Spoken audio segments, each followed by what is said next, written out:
If you've ever wondered what the secret to punchy and exciting mixes are, it isn't quite as simple as just adding EQ and compression to every track. You could spend hours going through your session, dialing in the perfect settings on every plugin, but still be left with a flat sounding song that lacks any cohesion. So why is this?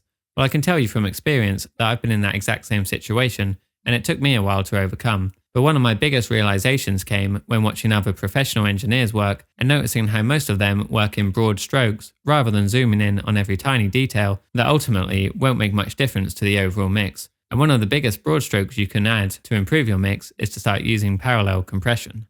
So in this video, I'm going to share with you my top tips for using parallel compression in your mix. And if you stick around until the end of the video, I'll be breaking down the best 3 ways to apply this technique in your own mixes. By following this simple guide, you'll be left with that punchy, cohesive sound you've always wanted. But before we start, if you want to get your mixes to sound like professional songs, I recommend checking out Sage Audio's Mixing and Mastering membership.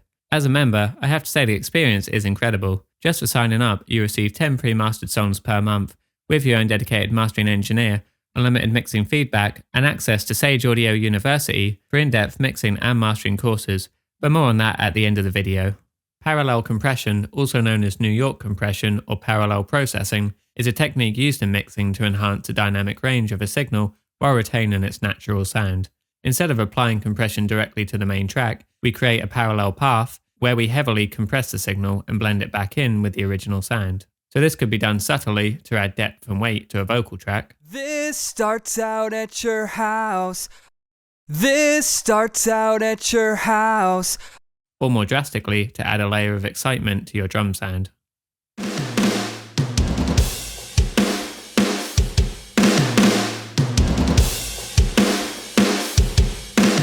So how does parallel compression work?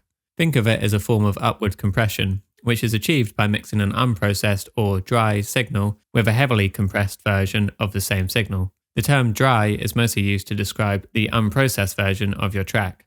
But this doesn't mean you can't apply any processing prior to compressing it in parallel. In fact, I usually find it easier to process a track first, then add parallel processing as the final touch. So here's the magic behind it.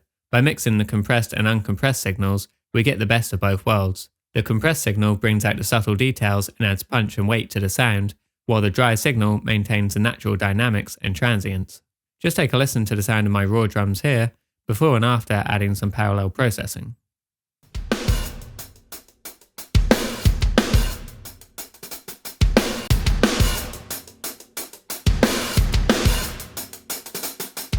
And really, that's more of an exaggerated sound than what I'd normally do. But after hearing that, I'm sure you can see how powerful this technique is, and when used correctly, just how much it can bring to your mix. So when should you use it? Parallel compression is particularly useful in scenarios where you want to add depth, impact, and presence to your tracks without sacrificing their dynamics. It's commonly used on drums, vocals, and bass to give them that extra weight and excitement in the mix. Of course, this is mixing, so there is really no right or wrong way to use it.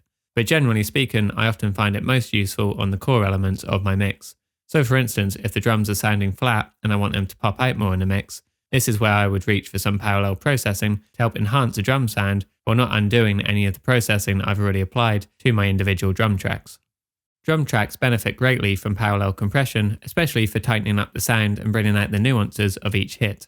For instance, you could have a drum passage that makes heavy use of ghost notes on a snare drum, which commonly get lost in the overall mix as they can be quite subtle in sound. So adding some parallel compression to either the snare bus or drum bus will help to bring these out. I actually had this exact problem on a recent mix of my own, so I'll let you hear a quick before and after of that first, and then I'll go over the settings I used to help bring these ghost notes to life.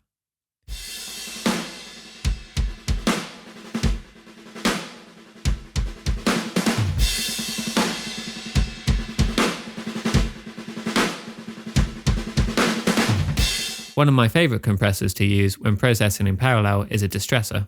They're great for adding in an extra layer of aggression to anything you throw at it, and even better when used in parallel. Keep in mind these settings work for my mix specifically, and you may well need to adjust them to suit whatever sound sources you're dealing with, but they should make for a good starting point. The most important settings to take note of here are the ratio, which I have set really high at 20:1, and the attack and release times, which are both set around 5. Though this seems like a medium setting, the attack and releases are still quite fast on this compressor, even at these settings.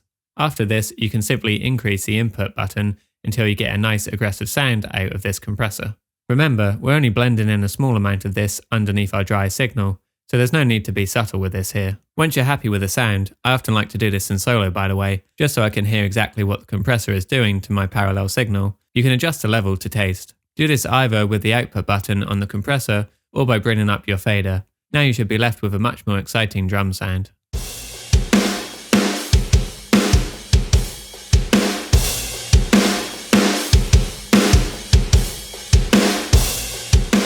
If you're not already subscribed to the channel, subscribe in the next 5 seconds to secure a 70% lifetime discount on the Sage Audio membership, which will automatically be applied to your membership if you decide to join any time in the future.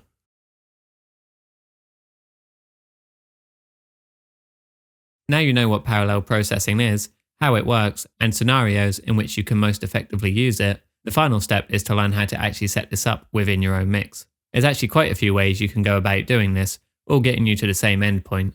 So I thought I'd explain the 3 most common methods, and you can pick your favourite depending on your preferred workflow.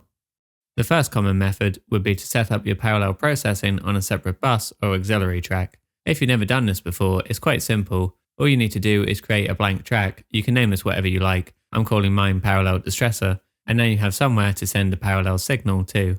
Next, find a button in your DAW that allows you to send tracks from one place to another. For me, it's this I/O button here. Right-click this to bring up the menu, go to Sends, and then find your newly created track. So for me, it's track 35 in this list. You can also choose whether you want to send a signal post-fader or pre-fader. I'm going with post-fader for now. Place your preferred compressor onto your blank track, and then dial in the settings on your compressor. Again, you can use my ones from earlier as a starting point, and try doing this in solo so you can really hear what the compression is doing to your signal. Once you're happy with the sound, turn your parallel track down, and then slowly start to blend this in with the dry signal.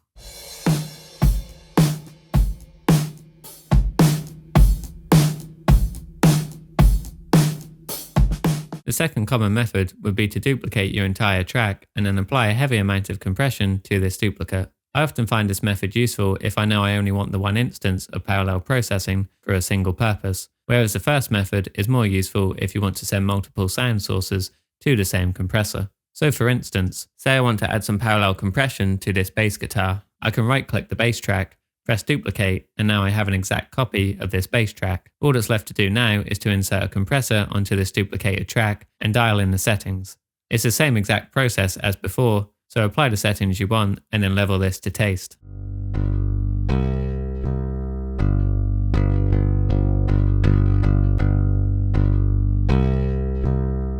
The only downside to this method is that it can become quite cluttered if you're doing this multiple times throughout a mix. So sometimes it's easier to make a few parallel chains you like the sound of and just add these to your mixing template for future use, like I've done here.